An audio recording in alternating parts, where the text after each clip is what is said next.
Algae's going to save your life, the world, and I'm not the only one that thinks that. The United Nations has endorsed spirulina algae since 1974 as the answer to world hunger.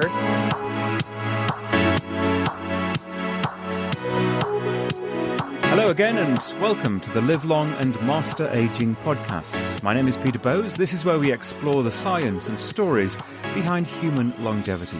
Now, an essential pillar of healthy aging is, of course, our diet. We are what we eat, so the saying goes.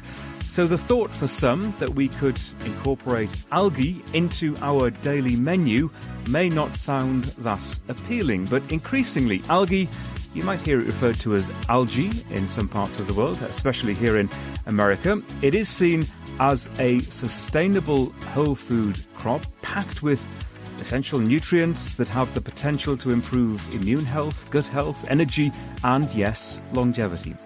But if it is so good, why don't we hear more about it in the Western world? And to what extent could it replace traditional sources of nutrients? Let's find out more with Catharine Arnston, the founder and CEO of ENERGYbits, the bits being, as the company says, tiny bits of nutrition made purely of algae. Catherine, welcome to the Live Long and Master Aging podcast. Thank you, Peter. And, I have a selfish reason for wanting to share this knowledge of algae because I want people to live as long as I do. So I won't be alone when I'm in my hundreds, 120 years. Exactly. Well, I think you've come to the right place to talk about that. Great. Because that's exactly what our motivation is as well, to live as long as we have good health. That's yes, the main exactly. motivation. What's the point of Health living span. if you're not in good shape? Exactly. And just to kind of get it out of the way, I say algae, you say algae. Yes. Well, it's I'm actually Canadian, but I've lived in the United States for 33 years. I do understand that in the UK and Europe they refer to it as algae, but it's potato, tomato. It's all the same thing. It's all Mother Nature's gift to us so we can live long and well. Exactly. We speak the same language, but in some cases we don't necessarily speak it in the same way, and that's absolutely fine. So let's talk about algae, and I'm going to continue to call it algae because that's how I was. Go right ahead. Whatever makes you feel good. Exactly, yes. Let's talk about it, and I think we need to explain what is algae. Where does it come from? We think of that scum, don't we, on the top of a pond or a river. Well, there is that. Algae is that. But first I want people to understand that algae was the first life on Earth. And basically, algae breaks into two main categories as we know it today. One is called macroalgae and the other one is microalgae. Now we're going to be speaking only really about microalgae today because it's 1,000 times more nutrient dense than macroalgae. But let me tell you first what macroalgae is. It's that big stringy stuff that you see washing up on shore, also known as seaweed, dulse, kelp. And it's called seaweed because it's only in the sea. It's from the ocean. And now it is important because it has lots of fiber and iodine because it comes from the ocean, but it has virtually no nutrition in it. So just to let you know that it is good for you, but not in the way that microalgae is. Now, microalgae is what we're going to talk about today, and it is called microalgae because it's microscopic in size. Something like 1 million cells would fit on the head of a pin. That's how tiny it is. And microalgae is everywhere. Macroalgae, like I said, is only in the sea. Microalgae is everywhere. It's in the oceans, the lakes, the rivers, the streams, the soil. Yes, your swimming pool. Yes, your aquarium. Now, the reason why you want to know about microalgae is it is the most nutrient-dense food in the world, and it feeds everything and everyone. There's different strains of microalgae. There's thousands, in fact, tens of thousands of strains of microalgae. Some of them are blue-green algae, green algae, red algae, and the two we're going to be talking about today are, one of them is a blue-green algae called spirulina, and the other one is a green algae called Chlorella.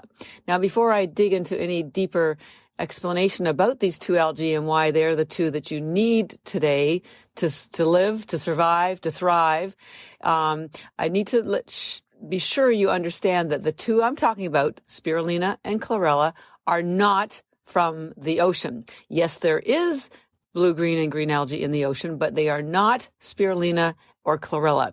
Spirulina and Chlorella are harvested in fresh water like other vegetables. So like kale or broccoli or, tomatoes are often grown. It's called hydroponically. So they're cultured for that reason? Correct. And virtually all spirulina or chlorella that you would purchase are grown this way. We can go into the details of what makes us special because ours is the purest, cleanest algae that you can buy, and we don't use high heat to dry it, which is going to be very important for you to understand a little bit later on. But I want to be sure you understand it's grown as a vegetable. And in fact, growing algae is a multi-billion, that's with a B, multi-billion-dollar agricultural crop in Asia. They've been growing it for over 50 years. And it's almost as big as the beef industry is. And the Japanese don't leave their house without taking chlorella every day. So, and by the way, the Japanese are known for having the best longevity. And I attribute some of that to the fact they take algae every single day. And when you say they take it with them, they're taking it as a snack, something to nibble on during the day? They take it as we sell it, which is in tablet form, which you can swallow or chew. They have it as powder that they mix with drinks. But also, because it's been so prevalent in Asia, particularly in Japan, they put algae in everything. And in probably 10 years, the same thing will be happening here. Think about it. 10 years ago, you didn't know about chia seed or matcha or quinoa for that matter. And now it's so common, collagen. And so, even your snack foods now have chia seed in them to give you some extra protein, but none of chia seed or none of these other foods that have been used by indigenous groups in other countries for hundreds or thousands of years, none of them hold a candle to algae. So algae's so sophisticated of a crop in Asia. They put it in everything. They put it in their protein. They put it in their food, in their dry goods. They put it in everything. So, if I do my job right here in America, we're going to start learning more about it, and we'll start doing the same thing because algae is going to save your life, the world, and I'm not the only one that thinks that. United Nations has endorsed spirulina algae since 1974 is the answer to world hunger because it has the highest concentration of protein in the world. It has 3 times the amount of protein as steak or even chicken, and it's a sustainable crop. So it's been endorsed by them for almost 50 years. Same with NASA. NASA's been using it and feeding it to the astronauts for almost the same length of time. And we have a quote from them that says, 1 gram of algae has the same nutrition as 1,000 grams of fruits or vegetables. 1 to 1,000. Pretty crazy, right? So it is the nutrient density of algae that makes it special, that makes it stand out from other food forms. It's not just the nutrient density. There's a few of the nutrients that are almost impossible to find in other foods that also make it a stellar food for you to be taking every day. And they do different things. And we're going to do a deeper dive in the differences between spirulina and chlorella because they are completely different. And they offer your body completely different benefits for health and longevity, whether it's for your brain health or your gut health. Let's start there then, shall we, with the differences that you described. Okay, all right. So spirulina is technically a bacteria, well, officially a bacteria. It's called a cyanobacteria. And the reason why that's important, well, there's a couple of huge reasons why that's important, and I'm going to save the good stuff to the end. But the first thing is, because it's a bacteria, it has no cellulose wall. That means it gets absorbed into your bloodstream almost instantly if you chew it and within minutes if you swallow it. And why is that important? Well, because it has the highest concentration of protein, if you compare it to animal protein, that often takes 3 days to break down into amino acids because you don't have the factors and cofactors to be able to absorb it. So you end up in some cases only absorbing 10% of that chicken breast as amino acids. But because spirulina is a bacteria, and all of the protein in both of the two algae are already in amino acids, your body has instant access to them. So there's no waiting, and so I call it efficient nutrition because it's absorbed instantly because there's none of that cell wall to interfere with any digestive process. So that's number one. the richest source of protein and the most bioavailable source of protein. A lot of people have digestive issues. As you get older, that's a biggie. And so if you don't have the enzymes to digest the protein, or maybe you don't have access to it, or maybe you're vegan, or maybe, you just don't have time to cook, algae, spirulina algae is your answer, because you just swallow down 4, 5, or 10 tablets and you've met your nutritional protein needs for the day. It's crazy. So because it has so much protein and because it's loaded with what's called B vitamins, it has all of the B vitamins, even B12, and B vitamins convert glucose into energy. So spirulina has been known as an energizing algae because it has all those rich aminos that are instantly converted because of the B vitamins, and also because it has a very high amount of iron that carries oxygen in your blood, and that gives you energy. It's what's known as a vasodilator, which opens up your blood vessels so that they basically relax them so blood can flow faster and bring oxygen and nutrition to your muscles and to your brain and to your body, and that gives you energy. It also has high boron, which is hard to find in food. Boron helps facilitate thought and coordination and helps with your synapses. And it's also loaded with essential fatty acids like omega-3, which facilitate brain health and reduce inflammation. So all around, spirulina is very nourishing. It has 40 vitamins and minerals, the highest protein in the world, instant absorption, no digestive issues. It's so safe that it can be given and easily digested, be given to newborns, kids, teenagers, grandparents, even your pets. It is hands down the most efficient food in the world. And we're proud to say, we're considered the safest because we also do third-party lab tests on the way that we grow our algae. So and the reason I love it so much is because I found out, people weren't eating a lot of vegetables or not cooking meals at home because it was too much work, especially with vegetables. And we'll talk more about vegetables when we talk about Chlorella, which can be a replacement for vegetables. But, it's a lot of work to carry them home, clean them, cook them, eat them. Maybe you have digestive distress like I did with broccoli.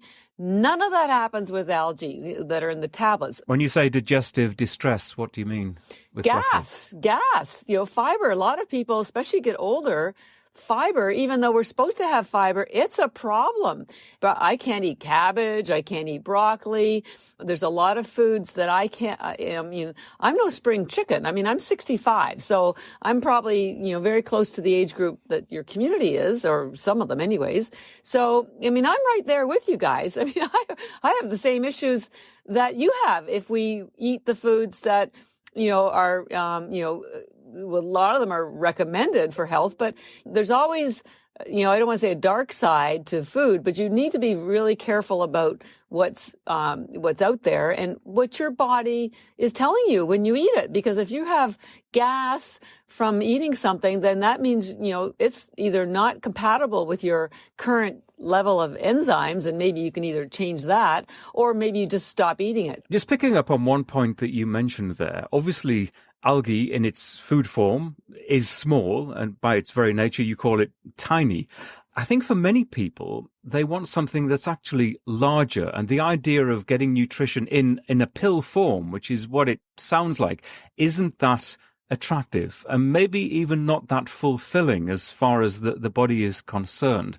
Is that the case? And maybe you could describe what it's like to eat algae as part of your diet. Sure. Well, I guess you have to ask yourself what is the purpose of eating? So if your purpose is just satisfying your taste buds or going out socially, algae will never come close to meeting those needs. But if your desire is to live healthy, to be disease-free, to have lots of energy, to think clearly, to have great skin, digestion, great sleep, and to have the best life ever, algae is your answer. So I'm not saying you should be replacing your social evenings with your friends and great dinners out or even cooked at home. But I call algae your nutrition insurance, because now when you go out to eat or you cook at home, it's for those pure taste bud wonderful trips that you're going to take, and you're not relying on food to feed your body and your cells and give it the nutrition that it needs to perform optimally, because you've had algae. Now, so the way I take, the reason I like it so much is I taught nutrition, and I found people were having such a problem getting their vegetables in, and their kids wouldn't eat them, and their husbands wouldn't eat them. There were fights at the dinner table. They took a long time. And so it's a long story about how I found algae. But anyways, I did get to it. And in these tiny little tablets that we call bits, because they're bits of nutrition, you can swallow 5 or 10 or 20. We work with NHL players, and they put 75 in their smoothie. Whatever amount works for you. You can grind them up and put them in a smoothie, or you can eat them. Most people do not eat them because it's very chewy, because the high protein, it's very earthy because of the combination of flavors. So swallowing is what most people do. And so in the morning, I'll have, 5 or 10 spirulina, and I'll have an equal number of chlorella. And then I snack on chlorella pretty much all day, because I love it, and I love to eat them. If you do like the flavor, adding some sea salt or maybe some almonds. But the beautiful thing is, you get up in the morning, whether you're on your way to work or to a workout or to meet friends or to travel, it takes seconds. You swallow them down, you're done. Now your cells are getting everything that they need to perform for you today. Well, I'm glad I asked that question, because you've beautifully explained that essentially, I think it's fair to say, 2 kinds of people. It's those who believe that food is fuel. Clearly, food is fuel for everyone. But as you explained, many people see food more in terms of the entertainment value, the social value, maybe even the comforting value of eating a sizable meal. But there are others, people on the go, want to get through their day without worrying about what they're going to eat, but need that fuel all the same. Well, and essentially, that's what you're marketing. Yes, exactly. Well, because the problem is our food just is not as nutritious as it was 50 years ago. The soils have very few minerals in them because they've been so monocropped and overcropped, and we grow a lot of vegetables now in countries that are far away, so they're harvested before they're even ripe, so they don't have the rich enzymes and nutrients that they used to have or would have if you grew them in your own garden. Also, the ozone layer is so damaged now. They've tested plants and been finding that they have more sugar in them now than they used to 50 years ago, and fewer nutrients. So even if you are eating a plant-based diet, and even if you are eating grass-fed animal protein, it's just not giving your body what it needs like it used to 100 years ago. So you can continue to eat food for entertainment and for pleasure and social, but it will never give your body what it needs. Never. And that's a big word, I know, but it will never give you what your body needs to live optimally and to have the longevity that we're all seeking now. Because I was at a conference, by the way, about a couple months ago, and the head of the Cleveland Clinic Longevity Center, Michael Raisin, he put up a slide that said, right now, 60 is the new 40. Well, guess what? They're now predicting 90 is going to be the new 40. And so we are going to live longer. But who wants to live longer if you have no mobility, if you have Alzheimer's, and have such a reduced quality of life? That who wants to make it to 120 if you're have such limitations? So it's like saving, right, in the bank. Putting $5 or $10 in the bank every week is not sexy. It's not exciting. But I'll tell you, after 10 or 20 years, you're going to be darn glad that you did, because you'll have the resources that you need. Algae is your, like I said, your nutritional insurance. It's your bank account.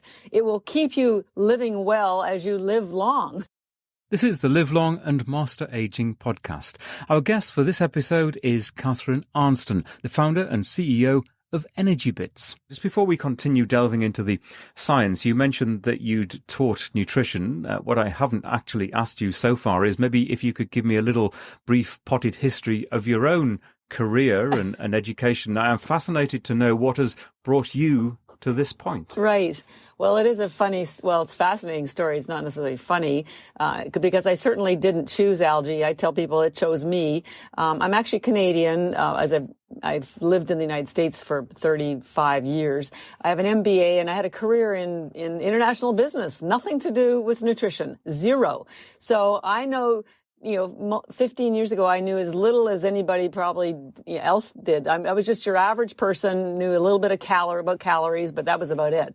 And then out of the blue, my younger sister in Canada developed breast cancer. She's fine now. I want to assure everybody she's 11 years cancer-free. And as she was preparing for her chemotherapy, her oncologist recommended she change her diet to an alkaline diet. Now, they didn't tell her what an alkaline diet was or why it was good for her. So the first call she made when she got home was to me, because I'm her big sister who loves her. And I just happened to be an incredible researcher. I probably could have had a career in science, and who knows, maybe a PhD might still be calling out to me one day. Anyways, I said, I have no idea what this alkaline diet stuff is, but I will find out. And I did. And you can go online, and it was basically a plant-based diet because of the rich chlorophyll and the phytonutrients that have been proven for decades to build your immune system. So I did some more research. I read about 10 books and about 150, NIH, National Institute of Health papers, and gave her lots of tips of what to eat, what not to eat. She went through chemo. She completely healed. And so that was that.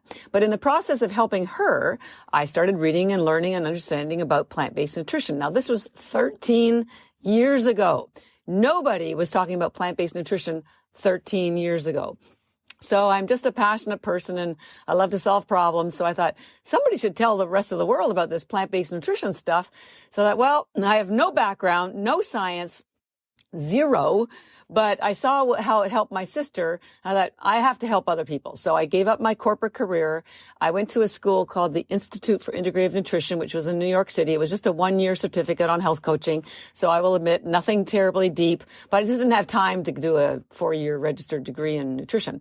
So I got my certificate and then I put my own curriculum together. And this is where I taught nutrition. I went to corporations and hospitals and I gave workshops for free, teaching people the importance of plant-based nutrition. And this is where I learned that people were having a problem with vegetables because they were too heavy to carry home, or they had digestive distress, or they took too long to cook, clean, or eat, or there was just too many fights at the dinner table. So that's when I thought, okay, I've seen the science. I know what green nutrition does for people. If I can't get people to eat vegetables, I need to find a faster, simpler way to get the green nutrition into their body that is effortless. Once again, I had no idea what I was going to find or where I was going to find it, but I'm just a determined individual. I just won't stop until I found the answer. And so I went back and looked at everything I'd found for my sister, and months went by, and then I got to algae. And that's when the miracle happened, because it turns out it was the most alkaline food in the world, which is what started this whole journey. It's the most nutrient-dense food in the world, thanks to the quote from NASA. It's endorsed by United Nations for high protein. It turns out it's the most studied food in the world. There's almost 100,000 studies, about 60,000 on spirulina and about 40,000 on Chlorella, in various medical libraries around the world. That is a huge number. We're not talking 5 or 50 or 500 or even 5,000. 100,000 studies documenting some of the thousands of benefits of algae that I'll only be able to touch on a few. So it's irrefutable. I mean, it's a slam dunk, science-based, proven, used, and it's been used in Asia for over 50 years. Let's continue then. Our quick guide as to what algae is and the different forms, and you've described to us one, spirulina. Yes. Let's move on to the other, Chlorella. Yes, and then I'm going to circle back about one of the amazing attributes of spirulina that will blow your mind. Well, anyways, so as I mentioned, just to recap, spirulina, first life on Earth, technically a bacteria, rich in protein, gets absorbed quickly. Both of them, by the way, are ketogenic, so they have 0 carbs and high protein and 40 vitamins and minerals. But spirulina. Okay, let me just quickly pick up on that point. Then. I'm just wondering, if I'm rushing to get out in the morning, and I grab my algae, my little nutrition bits, and there are no carbs there, will I have enough energy to get through the morning? Yes. Oh, yes. Well, it doesn't interfere with any intermittent fasting. And that question was what really got me started on my deep science journey about 9 years ago, because when I first started the company, we got noticed by athletes, runners, triathletes, Olympic athletes. And so I started being invited to speak at triathlon clubs. And they would heckle me with exactly that question, because I would tell them there's no carbs and there's only 1 calorie per tablet.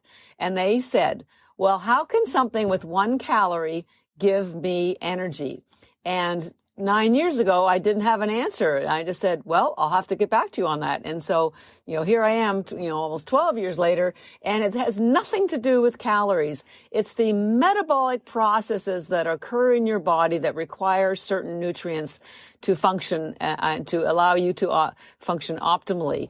So that's the problem, is people are still using an old school, out of date measurement for determining energy.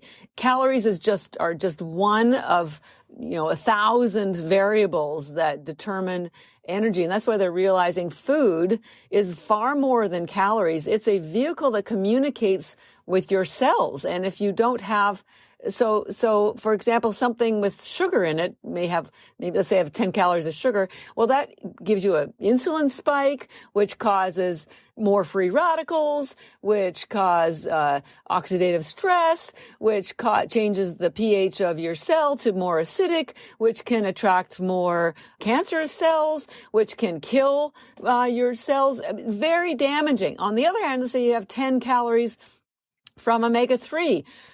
It reduces inflammation. It improves the pH of your cells. It facilitates cellular communication. It reduces free radicals. So it is a very healthy medicinal 10 calories.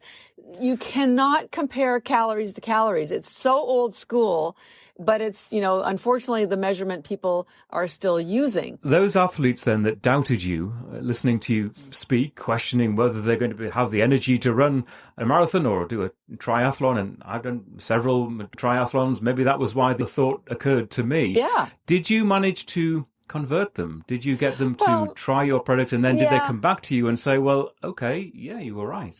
I'm not in that state of mind. I'm here. I enjoy the deep science. People are in the summer out on the beach. I'm buried in NIH articles trying to connect the dots. I'm someone who needs to know how something works and why it works. And so I just want to be a resource for people, and that's why we put so many scientific references on our blogs, on any articles when I give talks, because I'm not here to convince anybody. I'm just here to share with you the deep research I have done, because there is no need for the level of disease that we have in our society now. Totally agree with you there, but I was just curious as to whether any of those triathletes had convinced themselves of what you were talking about. Well, what happened was we had so many Olympic athletes. We have so many clients and so many customers, and we sell through doctors. I can't keep track of anybody now. I rarely speak to any athletes individually, although when we first started, I was the one that was getting up at 4:00 in the morning and setting up a table at the triathlon races. I did that for years, and actually it was kind of cool, because triathlons, as you know, include water, swimming. So they were always at an ocean or a lake. And so I will admit it was rough getting up at 3:00 in the morning and getting in your car, and, you're there before the sun gets up. But by the time the race is over, which is usually like 11 or 12, you've had a whole day's of work and still have a whole day yet to go. So I was glad that I was using ENERGYbits. Kept me going. But we had so many Olympic athletes using our products that I sent 2 of my team over to Sochi during the Russian Winter Olympics a few years ago, and we had complete access to the U.S. Olympic Village and the Canadian.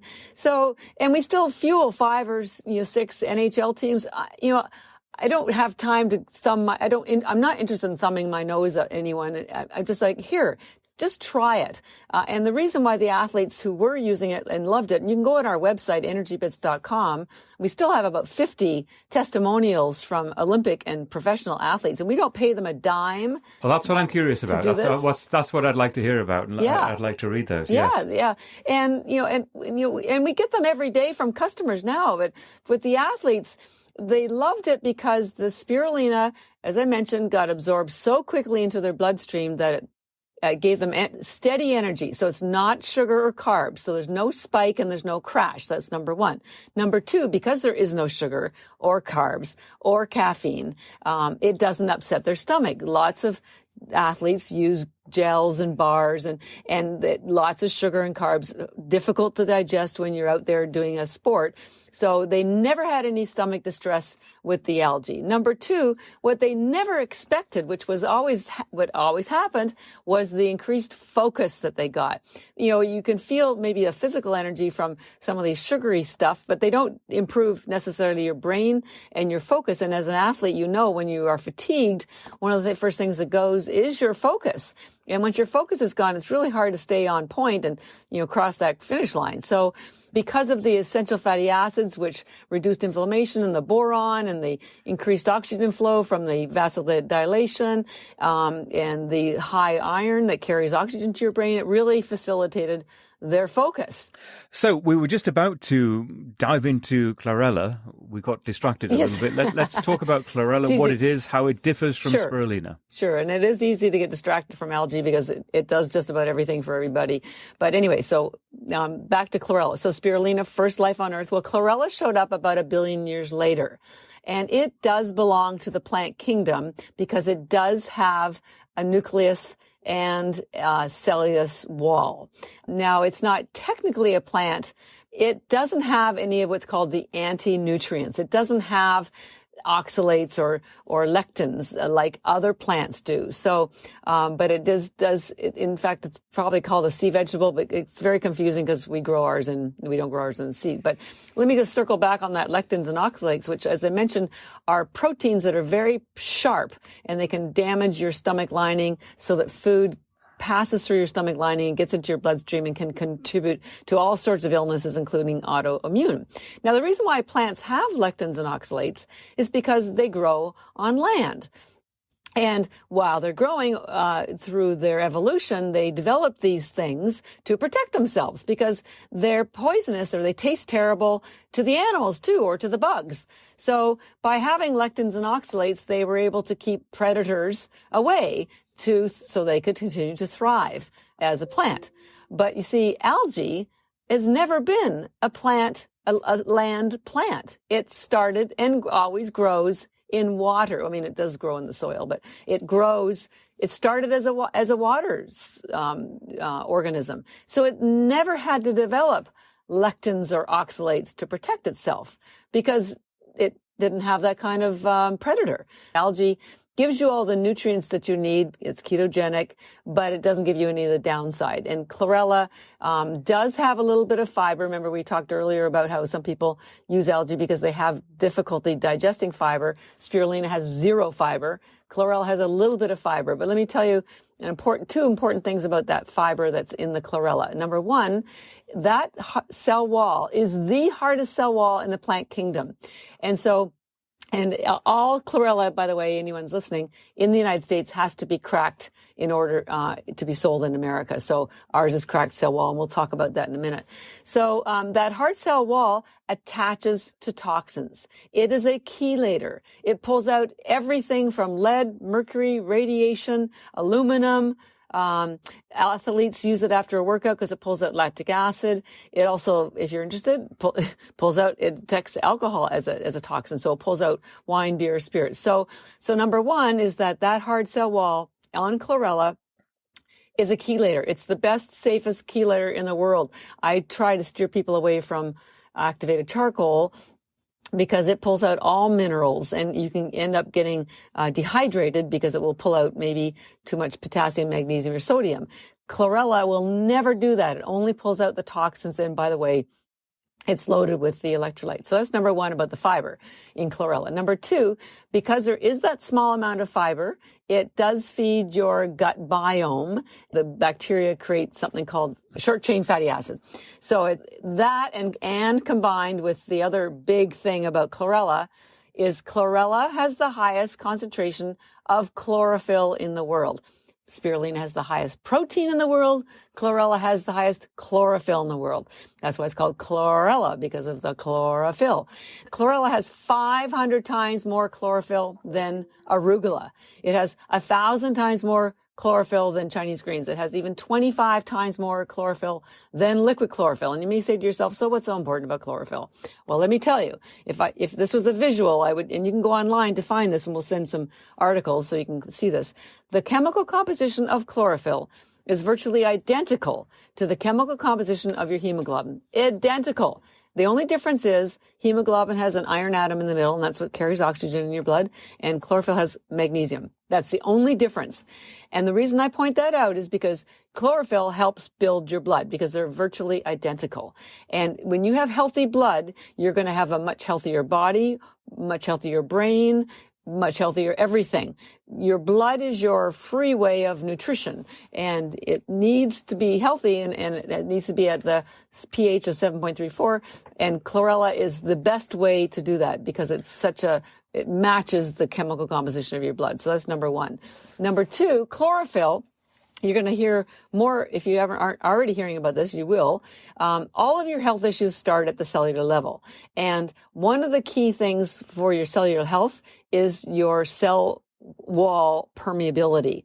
And because if the cell wall is not permeable, nutrients can't get in and toxins can't get out. And one of the ways to keep that cell wall permeable is with healthy fats like omega-3. But the cool thing is, chlorophyll is a fat-based pigment. So it heals your cell walls and naturally. And the illustration I give to people is, when you have dirty windows, you can't see out and sunlight can't get in. So think of chlorophyll as window washers for your cell walls. So nutrients can move in easily and toxins can move out. Because if that process is not happening and the cell walls become damaged and less permeable, toxins build up in the cells have less oxygen, the cells become acidic, the cells become diseased, the cells can slide into any kind of state, whether it's cancer or tumor. So keeping that cell wall permeable is critical. And because chlorella has the highest chlorophyll, which helps do that, as well as other things, it makes it really easy. So chlorella is a wellness algae. It's a healing algae. Spirulina is an energizing algae. Katherine, you've given us a whirlwind of information, I think, to whet our appetites as to the potential of algae. I'm going to, in the show notes of this episode, put some links to your company, to your website, to your information and your research. And people can try and I'm going to do it myself. I'm going to try your products and just see how they affect me and how I can intertwine them into my regular day of activity and diet. I think it's a fascinating field, and I wish you all the best with it, and thank you very much. Thank you. And when people come to our website, ENERGYbits.com, we have a 20% discount code. The word, it's LLAMA, L-L-A-M-A, which of course stands for Live Long and Master Aging. When you come to ENERGYbits.com and you see a coupon box, just type in LLAMA and you'll get 20% off. It works on everything all the time. And we have really great blogs every month with lots of science references. So just give it a try and, so that you'll live as long as I do. Longevity insurance. Algae is your longevity insurance. There you go. Yeah, that's a really good thought. Look, I appreciate that, and hopefully our listeners can take advantage of that and see for themselves. Katherine, thank you so much. Okay, you got it. Thanks. Thank you very much. Take care. Yeah, and as I say, go to the Live Long and Master Aging website at lamapodcasts.com. That's LLAMA podcast.com for those details, more information about algae and ENERGYbits, and you can use that code LLAMA, LLAMA, if you'd like to try them yourselves for a little discount. The Llama Podcast is a HealthSpan Media production. In social media, you'll find us at Llama Podcast. If you'd like to rate and review us, we would very much welcome that at Apple Podcasts or your platform of choice. We're also at Audible, Stitcher, TuneIn, Spotify, Pandora Podcasts, Google Podcasts, Spoil for choice. No paywalls, no subscription tiers. We are free for all to listen. Wherever you find us, do take care. And thanks so much for listening.